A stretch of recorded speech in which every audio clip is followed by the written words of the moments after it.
যেহেতু এটা Arabic class, তোমরা যারা টিভির ওপারে বসে আছো তাদের প্রত্যেককে আমি সালাম জানাচ্ছি। তোমরা সামনে বসেই উত্তর দেবে। আসসালামু আলাইকুম ওয়া রাহমাতুল্লাহ। তোমরা জানো গত আগে একটা ক্লাস হয়ে গেছে অ্যারাবিক, আজকে দ্বিতীয় দিন। তোমরা লক্ষ্য করো এই বোর্ডের দিকে লক্ষ্য করে দেখতে পাবে আমি ক্লাস আগে আমার পরিচয় দিই। আমি নূর আলম সিদ্দিক, দৌলতপুর হাই স্কুলের অ্যারাবিক শিক্ষক। আমি গতকালকে আরবি ব্যাকরণের শব্দ বিষয়ে ফেল নিয়ে আলোচনা করেছিলাম। একটু বোর্ডের দিকে লক্ষ্য করে দেখা যাবে আমি কি করছি। ক্লাস 8 এর আরবি বিষয় আজকে দ্বিতীয় দিন। আমি বললাম আগের দিনে কি হয়েছে, আরবি ব্যাকরণ কাকে বলে এবং আরবি ব্যাকরণের শ্রেণী বিভাগ এবং ক্লাস 7 এবং ক্লাস 8 এর সিলেবাস কি কি আছে ব্যাকরণের, সেগুলো বিস্তারিত গত আগের দিনে ক্লাসে বলা হয়েছে। আজকে আমি দেখব আরো কালেমা, আরবি ব্যাকরণে কালেমা বা শব্দ বা পদ, এদের আরো কিছু ক্লারিফিকেশন, কাকে বলে, এদের বিস্তারিত আলোচনা করব। তোমার বোর্ডের দিকে তাকালে লক্ষ্য করবে, দেখবে কালেমা মানে হচ্ছে শব্দ বা পদ। এই কালেমাকে 3 ভাগে ভাগ করা হয়েছে। একটা হচ্ছে ইসম, ইসমুন, ফেইলুন, হরফুন। ইসম বিশেষ্য পদ। ইসমুন কথার অর্থ বিশেষ্য পদ, অর্থাৎ ইংরেজিতে আমরা যাকে নাউন বলছি সেই বিশেষ্য পদ।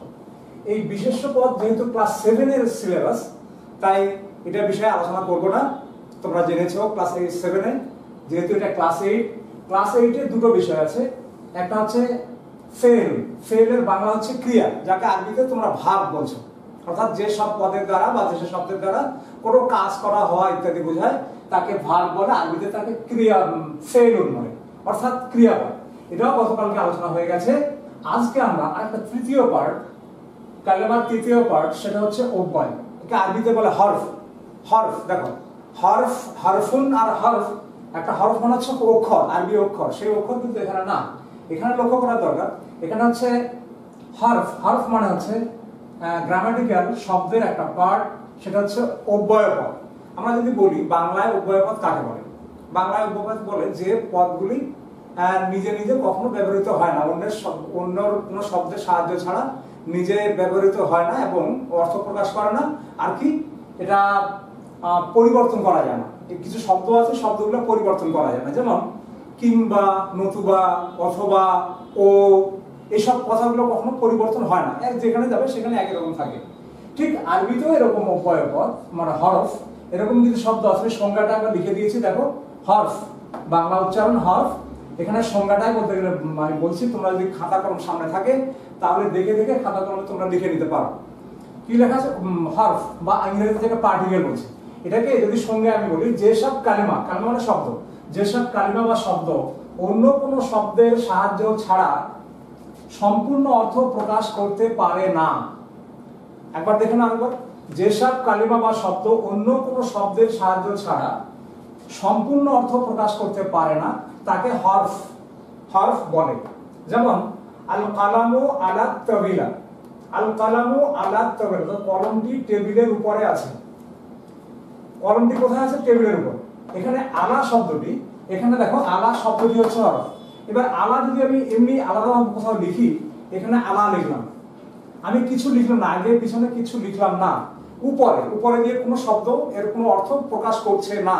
হ্যাঁ, এর আগে বা পিছনে যদি কোনো শব্দ থাকে তাহলে এই উপরে এই কথাটা প্রকাশ, অর্থটা প্রকাশ করবে। অর্থাৎ আশা করি বুঝতে পেরে গেছো।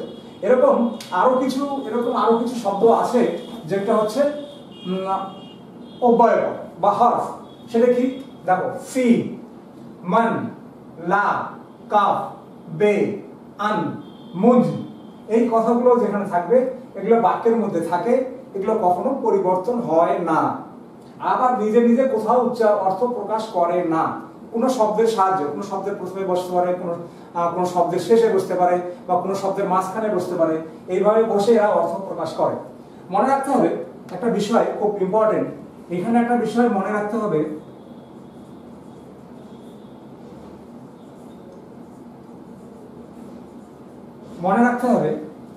এই হরফ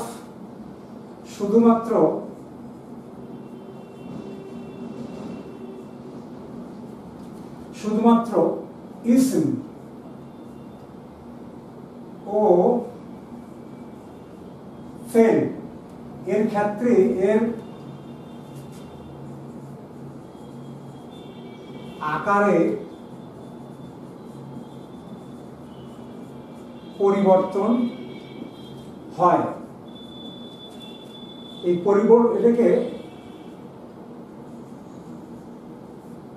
এটাকে তাসরিফ বলে। তাসরিফ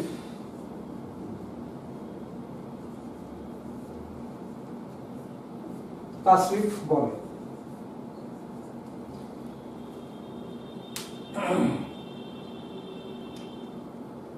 কি বললাম আরেকবার লক্ষ্য করে দেখো, আশা করি বুঝতে পেরে গেছো উভয়পদ কাকে বলে। এবার আমি আরেকটা পরে মনে রাখার জন্য বললাম, এই যে এই হরফটা পরিবর্তন কোথায় হয়, শুধুমাত্র ইসম মানে বিশেষ্য পদের ক্ষেত্রে আর হচ্ছে ক্রিয়াপদের ক্ষেত্রে এই আকারের পরিবর্তন হয়। এই যে আকারের পরিবর্তন হলো, এই পরিবর্তনটাকে বলা হচ্ছে তাসরিফ। বোঝা গেল? তাহলে আমি আরেকবার রিপিট করছি, অব্যয়পদ যেটা ইংরেজিতে পার্টিসিপেল বলে, যেসব কালিমা বা শব্দ অন্য কোনো শব্দের সাহায্য ছাড়া সম্পূর্ণ প্রকাশ করতে পারে না, অর্থ প্রকাশ করতে পারে না, তাকে হরফ বলে। যেমন আল কালামু আলা তাবিলা, এখানে আলা শব্দটি হরফ। সেখানে এরকম কিছু শব্দ আছে যেগুলোকে হরফ বলে, যেমন ফি, মান, লা, কা, বা, আন, মুনজ, এই শব্দগুলোকে হরফ বলে। যেমন বাংলায় নতুবা, কিংবা, অথবা, মদ, এগুলো যেমন নিজে নিজে অর্থ প্রকাশ করে না, বাক্যের মাঝে বা শেষে বা যে কোনো সময় আসুক সেগুলো অর্থ প্রকাশ করে, ঠিক আরবিতেও এরকম। আরেকটা জিনিস কি বললাম, যে মনে রাখতে হবে, কি রাখতে হবে, সেটা হচ্ছে শুধুমাত্র ফেল আর ইসম আর ফেল অর্থাৎ বিশেষ্য পদ ও ক্রিয়াপদের ক্ষেত্রে পরিবর্তন হয়। এই পরিবর্তনটাকে বলা হয় তাসরিফ। তাহলে আমরা ক্লিয়ার মুছে দিচ্ছি। এবার আমরা ক্লাসিফিকেশন দেখব।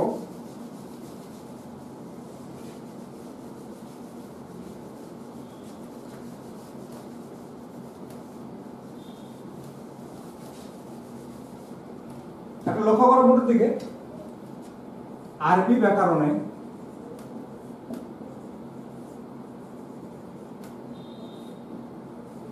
ব্যাকরণে হরফকে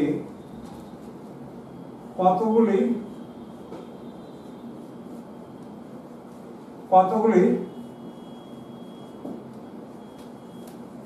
শ্রেণীতে বিভক্ত করা হয়েছে।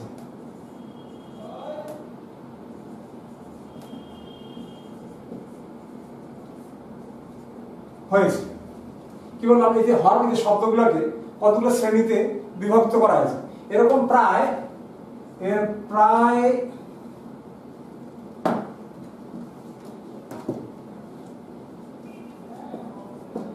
24 প্রকার আছে। 24 প্রকার। আমাদের এই 24 প্রকার আমাদের 7 বা 8 এ, ক্লাস 8 এর হাই স্কুলে 8 এর সিলেবাসে এই 24 প্রকার আলোচনা করা হয়নি। এখানে মোটামুটি কয়েকটা শ্রেণী আলোচনা করা হয়েছে ব্যাকরণ বইয়ে, সেগুলো আমি আস্তে আস্তে একটু একটু করে বলবো। তাহলে লক্ষ্য করো তোমরা সকলে, তাহলে কটা শ্রেণী?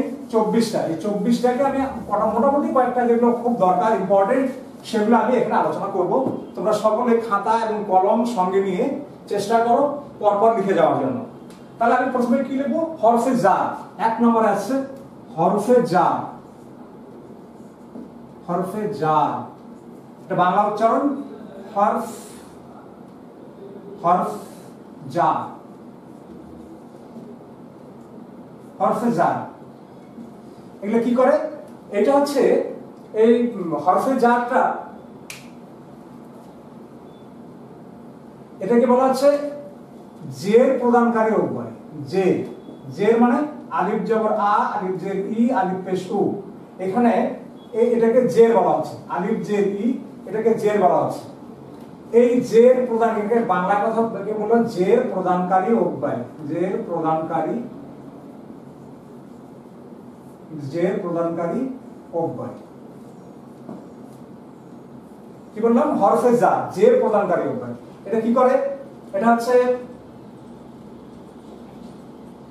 এরা এই যে প্রদানকারী অব্যয় কতগুলো আছে, অনেকগুলো আছে, প্রায় 17টা। তো আমি এক উদাহরণ দিই তাহলে বুঝতে পারবে কি করে যে প্রদান করছে।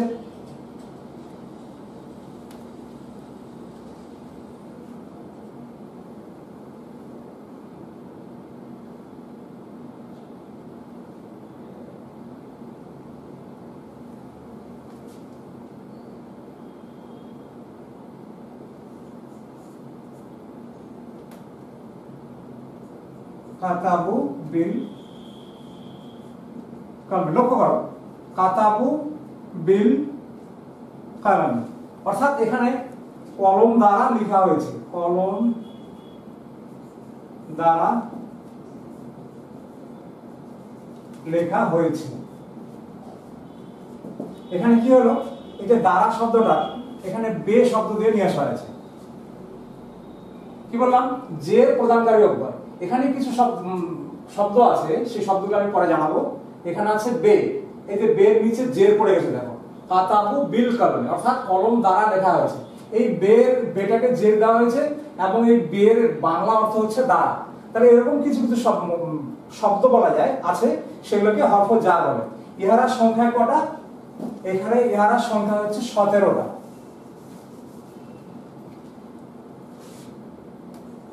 ইহারা সংখ্যায় 17টা। 17টা কি কি আছে একটা দেখো, বা, তা, কাফ, লাম, ওয়াও,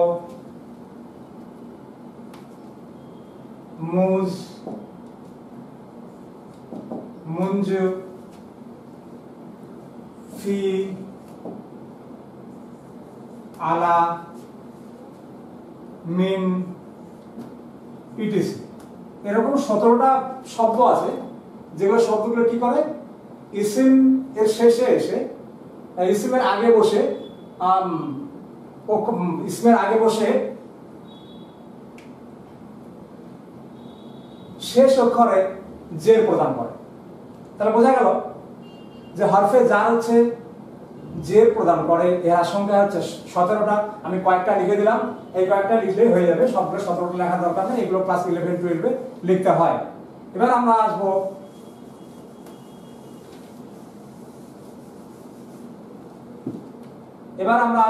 হরফুল ইজা। হরফুল ইজা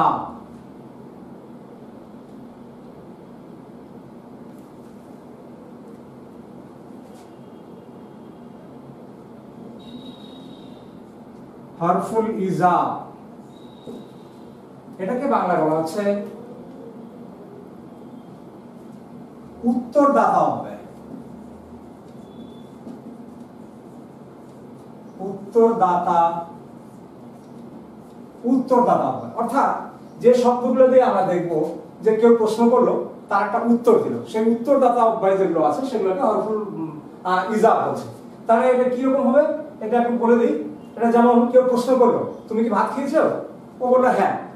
বা তুমি কি ভাত খেয়েছো? না। তাহলে হ্যাঁ না, এই যে হ্যাঁ, তাহলে আমরা কি বলি, এটা আরবি দিয়ে আনতা রাজুলুন, আনতা রাজুলুন, তুমি কি মানুষ? ও কি বললো, নাম। নাম মানে হ্যাঁ। এই যে নাম শব্দটাকে বলা হচ্ছে হরফুল ইজা। তাহলে এরকম দুটো শব্দ পাওয়া যায়, একটা হচ্ছে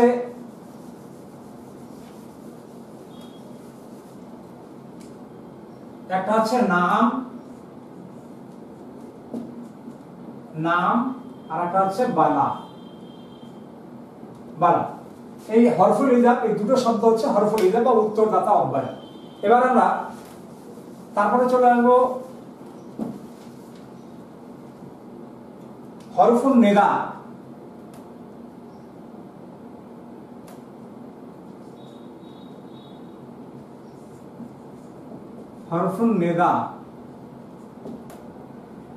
হরফুল নেদা বা আহ্বানকারী, আহ্বান সূচক অব্যয়। অর্থাৎ কাউকে ডাকা, নেদা মানে ডাকা, আহ্বান করা, কাউকে ডাকলো, তাহলে কি হবে? আমি যখন তো ডাকলাম ইয়া আল্লাহ, আমি ডাকলাম হে আল্লাহ, ইয়া আল্লাহ, কি বললাম? হে আল্লাহ, হে আল্লাহ। এই শব্দটা অর্থাৎ ইয়া শব্দটা, এই ইয়া শব্দটা হচ্ছে হরফের নেদা। এরকম হরফের নেদা দুটা মাত্র আছে। ইয়া, ইয়া শব্দটা হচ্ছে যেমন ইয়া, ইয়া মানে হে, অথবা আয়, আয় মানে হে। তারপরে আমরা চলে আসবো হরফে শাদ।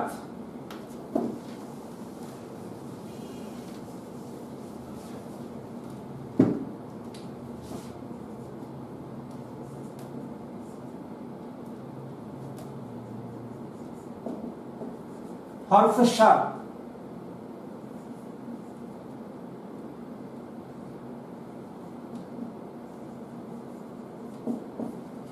স্বাভাবিকভাবেই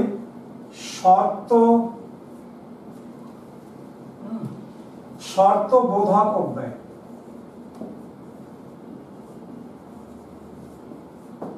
শর্ত বোধক অব্যয়।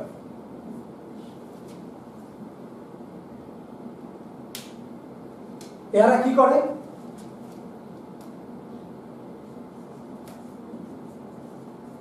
দুটি শব্দ বা দুটি বাক্য সংযোগ স্থাপন করে। সংযোগ স্থাপন করে। দেখো আমরা কি বলতে পারি? যেমন মধ্যে, দ্বারা, কিংবা বাংলাতে যদি আমরা বলি আমি কিংবা তুমি, তাহলে যে আমি আর তুমি সংযোগ ঘটিয়ে দিল কি দিয়ে? কিংবা দিয়ে, বা মধ্যে, দ্বারা ইত্যাদি। বাংলায় যেমন একটা যে দুটো সংযোগকারী অব্যয় বলছে, এইটাকে আমরা আরবিতে কি বলছি? হরফে শাদ। এরা সংখ্যায় কয়েকটা আছে, এরা সংখ্যায় কয়েকটা আছে, যেমন ইন্না, ইন্না, আন্না,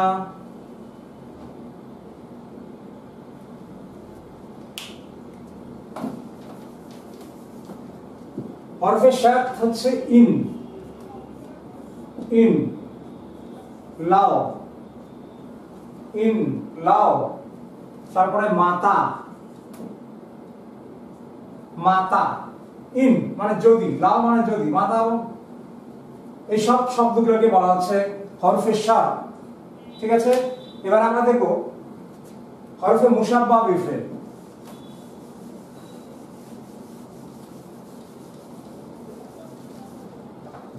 এবার আমরা দেখব হরফে মুশাব্বাহ বিল ফেল।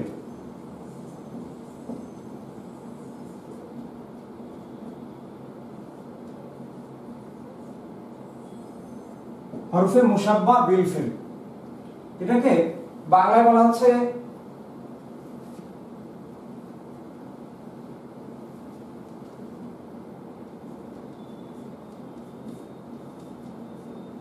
ক্রিয়া সাদৃশ্য,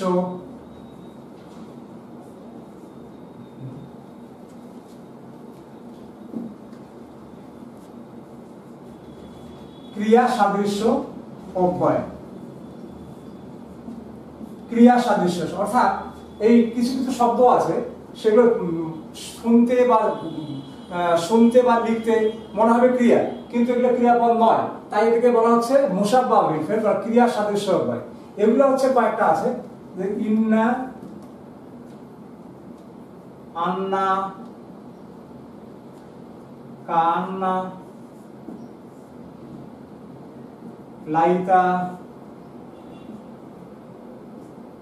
লাকিন্না,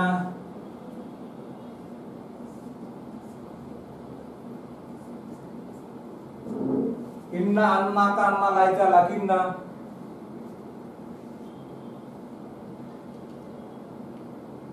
লাআল্লা। 1 2 3 4 5 6 এই ছটি শব্দ হলো হরফে মুসাব্বা বিল ফিল। হরফে মুসাব্বা বিল ফিল, হরফে মুসাব্বা বিল ফিল। তাহলে হরফে মুসাব্বা বিল ফিল হয়ে গেল। এবারে আমরা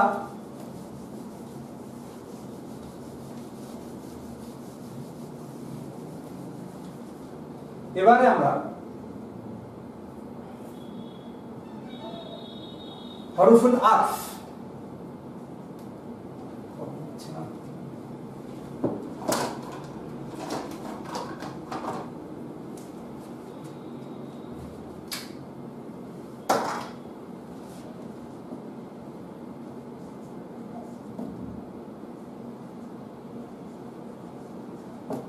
হরফুল আতফ, হরফুল আতফকে বাংলা বলা হচ্ছে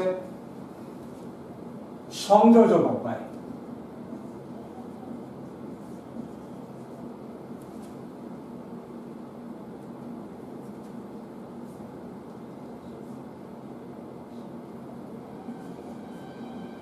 সংযোজক, সংযোজক,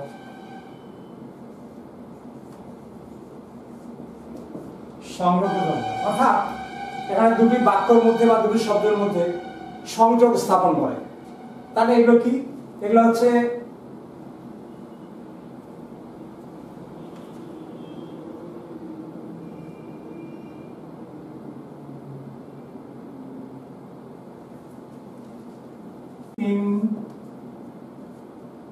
লাউ, মাতা, এগুলোকে বলা হয় হরফে শার, অর্থাৎ দুই শর্ত হরফুল আতফ সংযোগ নির্ভর, দুটি বাক্যের মধ্যে কি করে? সংযোগ স্থাপন করে।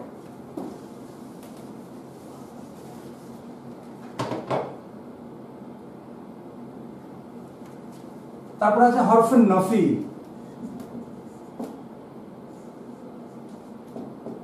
হরফুল নফি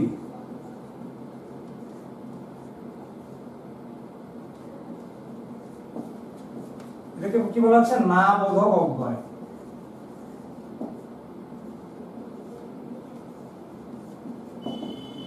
না বোধক অব্যয় যে বাক্যের দ্বারা না বোঝা যায়, অর্থাৎ এগুলো কি আছে? মাত্র দুটো আছে, একটা হচ্ছে মা, মা, একটা হচ্ছে লা। এই দুটো শব্দ কি বলা আছে? মা মানে আমি,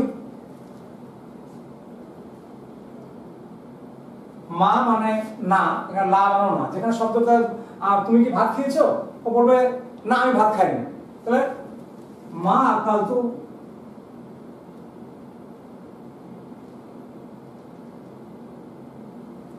তাহলে এরকম কয়েকটা, লক্ষ্য করে দেখো, এরকম কয়েকটা হরফের ভাগ আছে। ক্লাস 8-এ যেহেতু অত বিস্তারিত জানার দরকার নেই, ক্লাস 11 12-এ এগুলো নিয়ে বিস্তারিত আলোচনা হয়, ওই জন্য হরফের মোটামুটি একটা ভাগ আমরা বিস্তার করলাম। এরপরে আমরা চলে যাব ধর্মীয় বিষয় নিয়ে আলোচনা।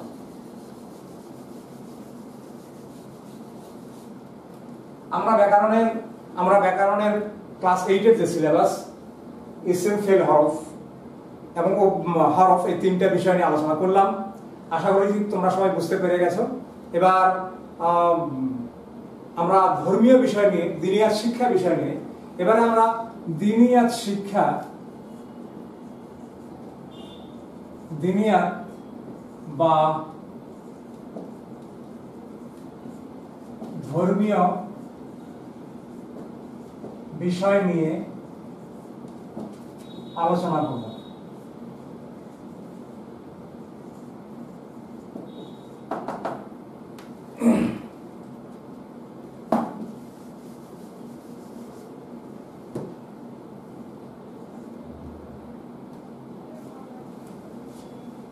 আরবি ব্যাকরণের পর স্বাভাবিকভাবেই আরবি সাহিত্য নিয়ে আলোচনা করা উচিত ছিল। যেহেতু আরবি সাহিত্য একটা স্কুলে একই রকম বই সিলেকশন করা হয়েছে, ওই জন্য আমরা চাইছি যে আরবি বিষয়টা কোনো একটা আরেকটা ক্লাস করে আরবি সাহিত্য নিয়ে আলোচনা করব।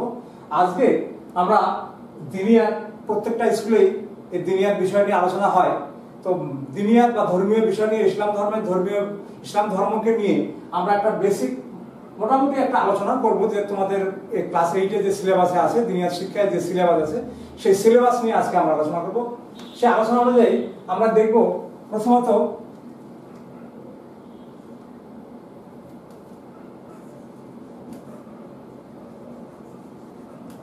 কালেমা, নামাজ, রোজা, হজ, যাকাত। ইসলাম ধর্মটা আমি আগের ক্লাসে আলোচনা করেছিলাম, ইসলাম ধর্মটা দাঁড়িয়ে আছে 5টা খুঁটির উপর। সেই 5টা খুঁটি একটা হচ্ছে কালেমা। কালেমা কি? লা ইলাহা ইল্লাল্লাহু মুহাম্মাদুর রাসূলুল্লাহ। যখন আমি আল্লাহকে বিশ্বাস করলাম আর মুহাম্মদ সাল্লাল্লাহু আলাইহি ওয়াসাল্লাম আমার নবী হিসেবে স্বীকার করে নিলাম, তখন আমি মুসলমান হয়ে গেলাম। আমার সামনে চলে আসলো সঙ্গে সঙ্গে নামাজ। নামাজ পড়তে হবে। নামাজ কি? নামাজ আলোচনা করা হয়ে গেছে, তবু আরেকবার আলোচনা করছি। নামাজ হচ্ছে দিবারাত্রে 5 ওয়াক্ত নামাজ, 5 ওয়াক্তে মোট 17 রাকাত নামাজ ফরজ। নামাজ নিয়ে আজকে আলোচনা করব না। কালকে গত ক্লাসে রোজা নিয়ে আলোচনা করছিলাম, রোজা সম্পূর্ণ শেষ করতে পারিনি। আজকে আমরা রোজা নিয়ে আলোচনা করব, যেহেতু রমজান মাস চলছে। রোজা নিয়ে যেহেতু রমজান মাস চলছে, রোজা নিয়ে আজকে আলোচনা করলে দেখা যায় রোজা কয়েকটা ভাগে বিভক্ত করা হয়েছে। একটা হচ্ছে 1 নম্বর হচ্ছে ফরজ রোজা, 2 নম্বর হচ্ছে ওয়াজিব রোজা, আর 3 নম্বর হচ্ছে নফল রোজা। ফরজ রোজা কি? এই যে রমজান মাস, আরবি ক্যালেন্ডারের যে নবম মাস যে রমজান মাস, সেই রমজান মাসের রোজা অর্থাৎ শাবান মাস শেষ হয়ে যাওয়ার পর শাবান মাসের শেষ দিনে যেদিন রমজান মাসের চাঁদ ওঠে সেই রাত্রে সেই রাতে সেহরি খেয়ে যে নিয়াত করে স্ত্রী পানা খাওয়া থেকে রোজা নিয়াত করে রোজা থাকা হয়, তাকে সেই রোজা যে 30 দিন, রমজান মাসের 30 দিনের রোজা, রমজান মাসের 30টা রোজা, এই রমজান মাসের 30টা রোজা এটা হচ্ছে ফরজ। এখানে একটা বিষয় লক্ষ্য করা দরকার, এই ফরজ রোজা কোনো কারণে যদি ছাড়া পড়ে যায় তাহলে কাফারা হতে পারে, অথবা সেই ফরজ রোজা পরে কাফারা করে দিতে হয়। এটা হচ্ছে রোজা ফরজ। আমরা চলে আসবো ওয়াজিব রোজা কি? ওয়াজিব রোজা বলা হয়েছে যদি মানত করে থাকি যে আমি যদি এই কাজটা আমার পূরণ হয়ে যায়, আল্লাহ যদি আমার এই কাজটা পূরণ করে দেয়, তাহলে আমি একটা রোজা থাকবো। যে কোনো দিন রাখা যায়, 5 দিন ছাড়া। অর্থাৎ এটা হচ্ছে মানত রোজা। কেউ যদি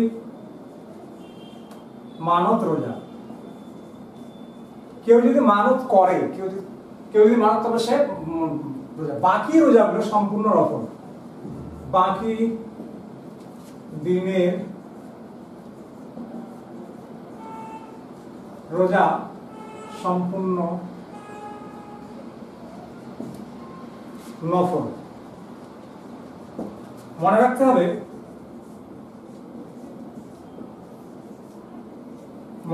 হবে, 2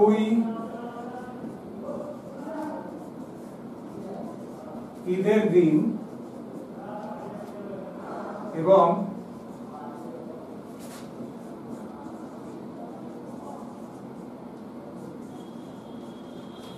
জিলহজ মাসের 10, 11, 12, 13, অর্থাৎ 2 ঈদের দিন, ঈদুল ফিতর এবং ঈদুল আজহা 2 দিন, এবং জিলহজ মাসের 11, 12, 13 এই 5 দিন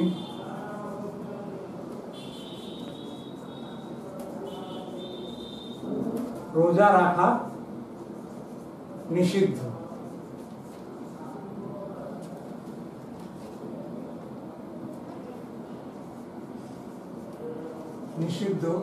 বা হারাম। তাই কি দাঁড়ালো? রমজান মাসের রোজা হচ্ছে ফরজ। কেউ যদি মানত করে থাকে যে কোনো দিন সেই রোজাটা পালন করতে পারে, সেটা ওয়াজিব। আর বাকি দিন 365 দিন অর্থাৎ 30 দিন বাদ চলে গেল, আর এখানে 5 দিন রোজা রাখা যাবে না। এই 5 দিন বাদে, রমজান মাসে 30 দিন বাদ দিয়ে বাকি 11 মাসের যে কোনো সময় এই মানত রোজা করা যায়। আবার যে কোনো দিন ওই রমজান মাসের রোজা ছাড়া এই 5 দিন ছাড়া যে দিনে রোজা রাখা হয় সেটাকে নফল বলা হয়। নফল যদি কেউ থাকে তার জন্য পুণ্য আছে বা সওয়াব আছে, কিন্তু যদি না করে তার জন্য কোনো পাপ বা গুনাহ হবে না, গুনাহ হবে না। আমরা এই বিষয়ে আরো আলোচনা করব, হয়তো আরো ক্লাস পেলে আমি এই বিষয়ে আরো আলোচনা করব।